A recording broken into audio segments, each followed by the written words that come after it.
Welcome back to the deep dive. Okay, we are jumping straight into a really dense and frankly critical topic today. We're looking at the Alabama prison system, its systemic collapse, really, and a pretty detailed proposal aimed at, well, pulling it back from the brink. Exactly. Our mission here is sort of twofold. First, we absolutely have to get our heads around the sheer scale of this crisis. We're talking staggering violence, profound neglect. It's bad. And second, we need to analyze this proposed four-level solution. It's ambitious. It's not just a quick fix for federal mandates. It's more like a radical attempt to redefine what incarceration even means, trying to refurbish people into productive members of society. And when you say crisis, I mean, we've seen some of this evidence. Images, videos posted by incarcerated people themselves. You see the overcrowding, the sexual assaults, the drug use, physical violence. It's all documented. You just can't ignore it. And that chaos is precisely why the feds got involved. The Department of Justice looked into the ADOC, the Alabama Department of Corrections, specifically the men's facilities. Their conclusion, pretty damning. They fundamentally fail to protect prisoners from violence, including sexual abuse, and they don't provide constitutionally safe conditions. That demands a massive overhaul. To really grasp the scale, let's look at a key statistic. Alabama's incarceration rate. 861 adults per 100,000 people. That puts Alabama number 5 globally, not just in the U.S., but globally among countries and states. Higher than the U.S. average, and compared to other stable democracies, it's just off the charts. Right. It really sets the stage for why such drastic measures are even on the table. Absolutely. And this proposal, it targets that severity head on. Yeah. It lays out a pathway, this comprehensive four-level thing focused on counseling, spiritual awareness, education, job training, and, crucially, changing the whole culture inside. It demands a new purpose for the time people serve. Okay, so let's unpack that crisis first. Section 1. The violence, the drugs, the stats. Where do we start? The violence seems unavoidable. Yeah, the numbers are grim. Since October 2016, sources confirm 18 reported homicides of people in ADOC custody. 18. And a ratio. That's what really tells the story, isn't it? It really does. Alabama's prison homicide ratio is 30 per 100,000. Now, compare that to the national average for state prisons, which is 5 per 100,000. 30 versus 5. Exactly. It means Alabama has the highest prison homicide rate in the entire country.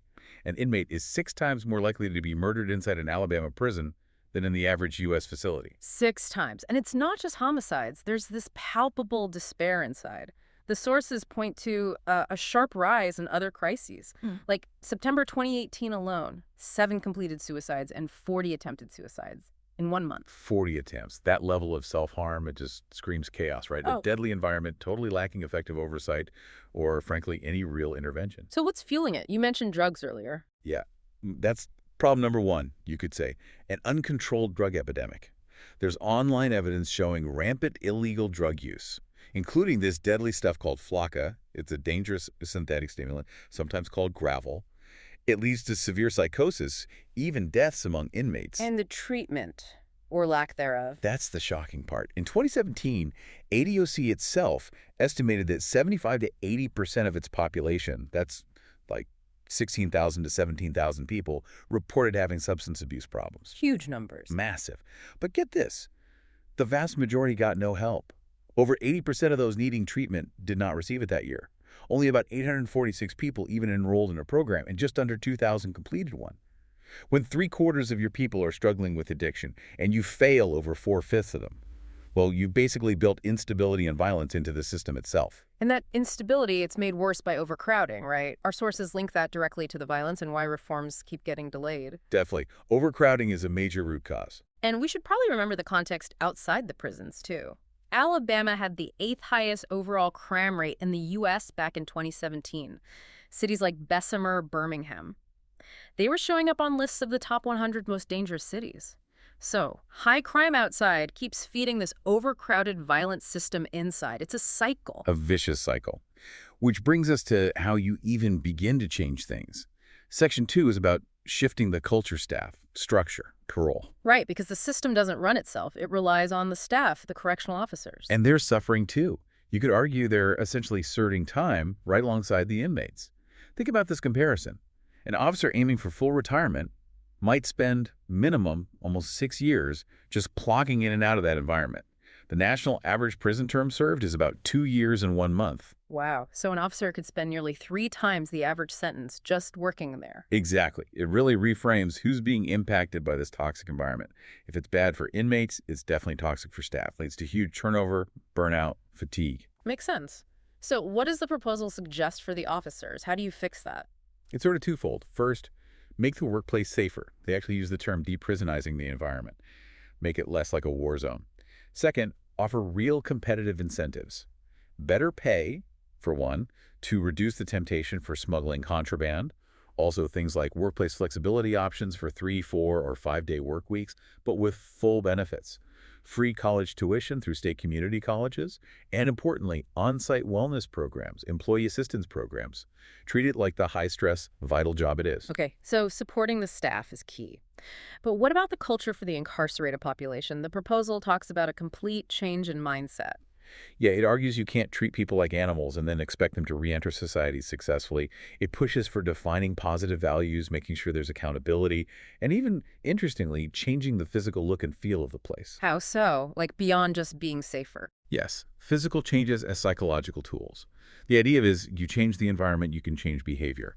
So things like putting positive affirmations on the walls, inspirational quotes from people like Les Brown or Richard Bach, trying to shift the whole institutional vibe away from just despair and degradation towards accountability and thinking about the future. Positive affirmations on the walls. I mean, given the violence and drugs we just talked about, that sounds maybe a little idealistic. How does the proposal make sure that's not just, window dressing? That's a fair question. And I think the answer lies in how it connects to parole reform. That's where the real teeth are. The pass out has to be structured and has to be earned.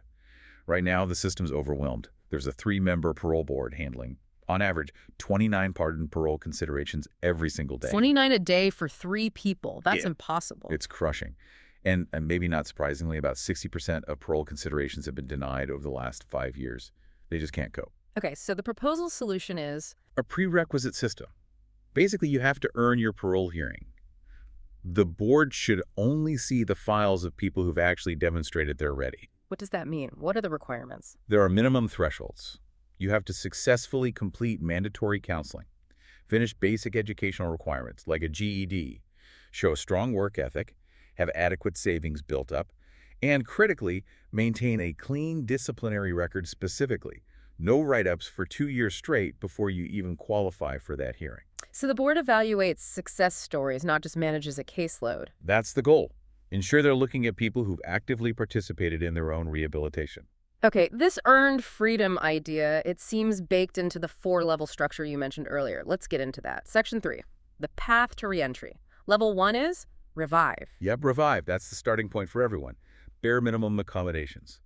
The focus right away is accountability and therapy. Things like cognitive behavioral therapy, guided self-help. And you mentioned structure. Very structured. Because structure fights chaos. The daily routine is intense.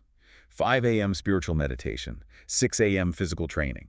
It's about enforcing discipline, cutting down idle time that breeds trouble. To move up, you need successful counseling completion in 6 months with 0 disciplinary actions. Okay, 6 months clean, therapy done. Then what? Level 2. Level 2, rebuild.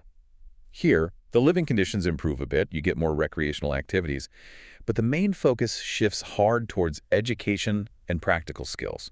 They plan to work directly with the Alabama Community College system for GEDs or even associate's degrees. And the trade training. That's mandatory.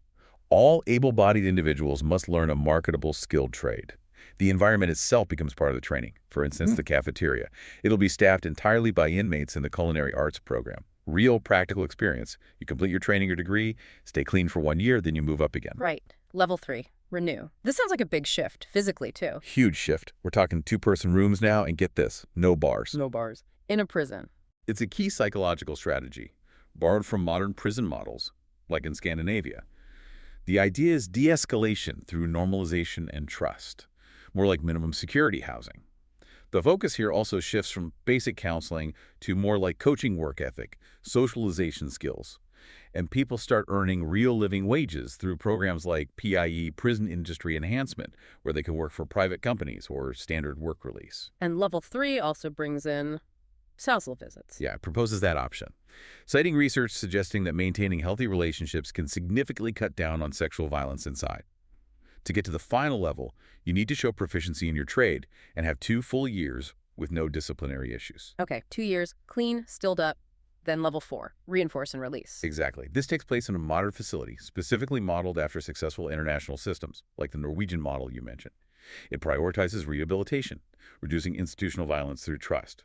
The goal here is mastery, becoming master tradesmen, and getting everything sorted for re-entry into society. So the focus shifts again to practical life skills. Totally. Seminars on financial planning, soft skills for interviews and jobs.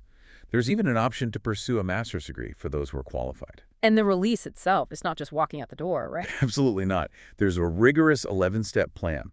It covers securing all the essentials before release, getting your ID, birth certificate, opening a bank account, securing housing, building a professional resume, and critically, confirming actual job placement. The idea is to knock down every single immediate barrier to success the moment they step outside. Okay, that's comprehensive. Let's talk about the impact. Section 4, the economic and societal benefits. You mentioned work being mandatory. Yes, for all able-bodied individuals.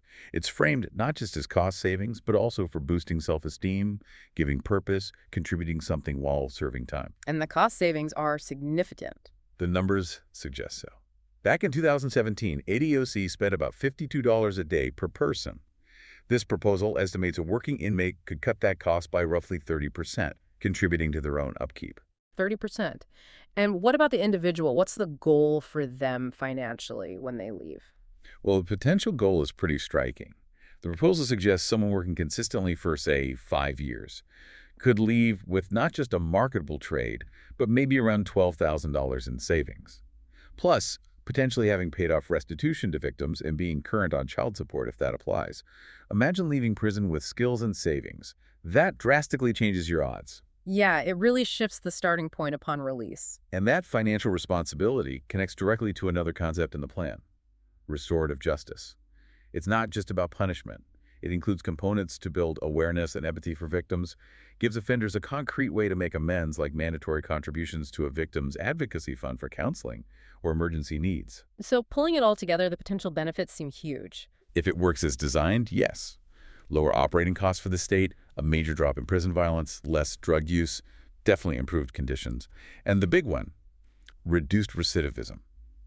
The core mission is ensuring people leave prison better equipped for life, not just better at crime. Okay, so we've looked at a system in deep crisis, highest homicide rate in the country, massive drug treatment gaps, just chaos. Utter chaos. And we've unpacked this really ambitious 4-level plan: revive, rebuild, renew, reinforce, trying to swap that chaos for structure, purpose, and a clear, earned path back to society. It demands a lot from the incarcerated, but also forces the state to finally meet its obligations for safety and real rehabilitation. Which leaves us with a pretty important question for you, the listener, to mull over.